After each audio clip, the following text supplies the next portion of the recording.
Where did corporations come from? You've talked about, traveling to the reservations and not wanting to repeat that. How did corporations happen, Edna? I mean, Brenda? Geez, I keep did it again. You're asking me. Yeah. I'm sorry. I do know that there was a federal study that was done before the land claims was settled and was used as a very powerful tool for members of Congress who did not know who the Athabascans and Tlinkits and Inupiat and Yupiks and Aleuts and the native people of Alaska. We were very foreign to them.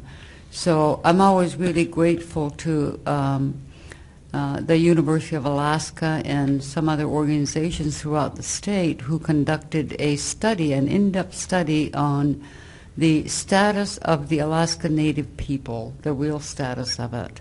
And it was revealed that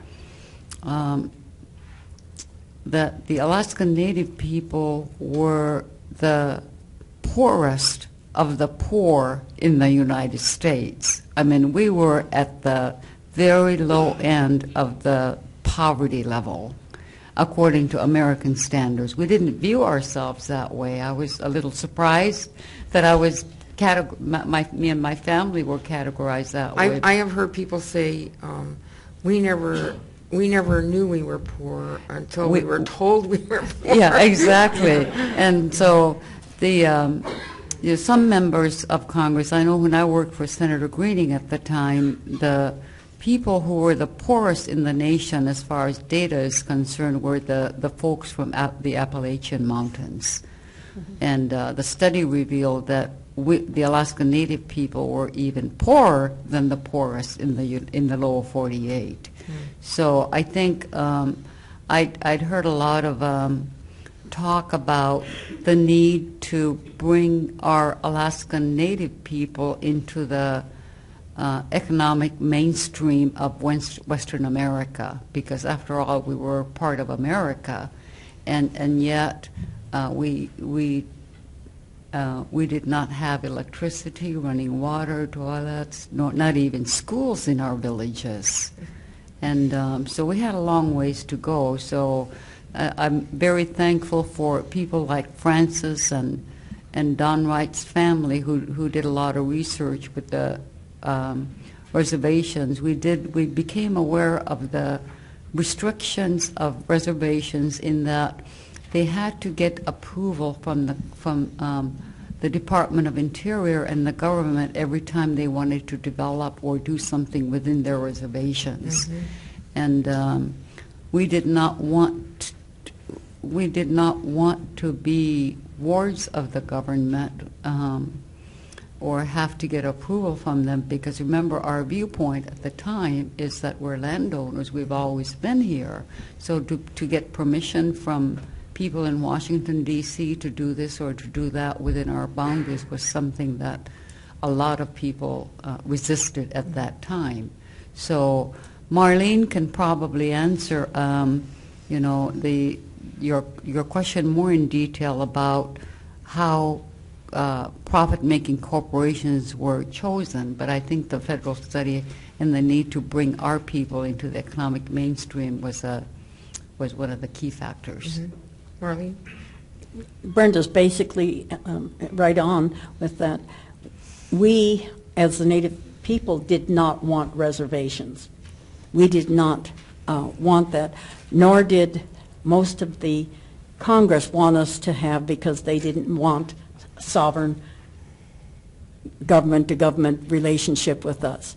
The regional corporations came from the studies and some of the business people that decided that that was the best for us. After we did a lot of looking and working, we decided we could make it go because they were giving us the money plus the land. And of course, most of us, particularly in Southeast, where we did not get near as much land as the other regions, because we had the Tlingit and Haida judgment for a lot of the land before, selected land that we thought we could turn into money, and we did. But the congressman did not want us to do that. The village corporations had the option of doing for-profit or non-profit. I think most of them, almost all of them, did profit because it just sounded better. Agnes, I'm sorry, go ahead. Well, you know, it's just like when, after Hoonah burned down in 1944, and our town was totally gone. I was only, I won't tell you how old I was. But I was just a child then. But when they rebuilt it, the government, and they brought in, they gave us a choice. The leadership, which was my Uncle Harry was the leader, and my mom and a few others, that to incorporate, you could incorporate as a first-class city or a second-class city. Well, we always felt that we'd been second-class long enough. And so we went for a first-class city, you know, not knowing exactly what it really meant, and Hoonah's done very well, but that's kind of the same feeling we had when they said, do you want to go for a profit or non-profit as a villages? Mm-hmm. We all went for profit. Some of them up north joined for and combined, and because they were too small and didn't, you know, would not be able to survive in the long run, and I think they did very well. But that is how the corporations came. It was, we didn't want it, and they didn't want us to have it either, for different reasons. Siri has been very successful at handling money, profits, dividends. In your mind, has ANCSA worked the way that it turned out, and does it fulfill what you thought back then as a dream of ANCSA?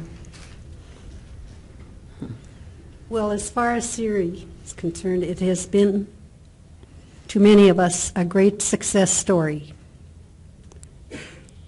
And the thing that's different about our region is that we serve not only our own shareholders, but our fellow Native Alaskans from all over the state and the lower 48. We're very, very proud of our success. We're very, very proud of our nonprofits. We have an excellent education foundation that gives scholarships, and we're returning the very best educated leaders for the future. We have the best health care provided to the entire state, not only to Alaska Native people, but other Native Americans as well. And Cook Inlet Tribal Council, additionally, does not serve only Siri shareholders. And of course, now we've played a large part in the radio station Koahnic broadcast. And I just think that Siri is a great success story, and I hope for bigger and better things, of course, but I'm very proud of what it has accomplished.